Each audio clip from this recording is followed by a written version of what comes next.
Hello and welcome back to another video.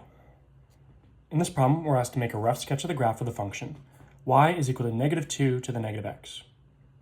Do not use a calculator, just use the graphs given in figure 3 and 13. Here I've taken y is equal to 2 to the x, and if necessary, use the transformations of section 1.3. So to get from y equals 2 to the x to y equals -2 to the negative x, what we have to do is understand what these minus signs do. So if we were making something that was positive negative in the realm of transformations, that means we are doing a reflection.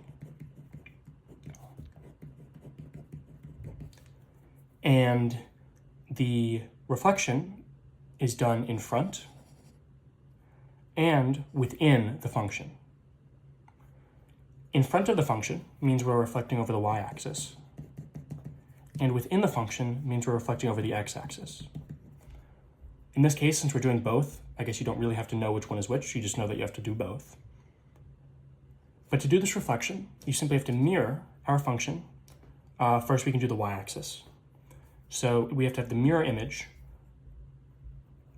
of the y-axis on the other side. It can also help to make the y values of these points. So we have 0, 1 becomes 0, -1, and 1, 2 becomes 1, -2.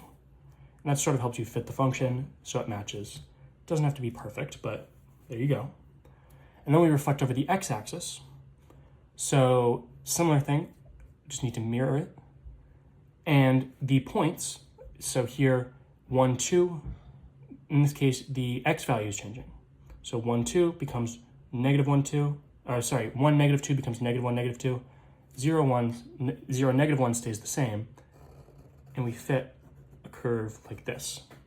So this is your final function, y equals -2 to the negative x. And it doesn't really matter which way you reflect these. I think I actually did the opposite of what I wrote here.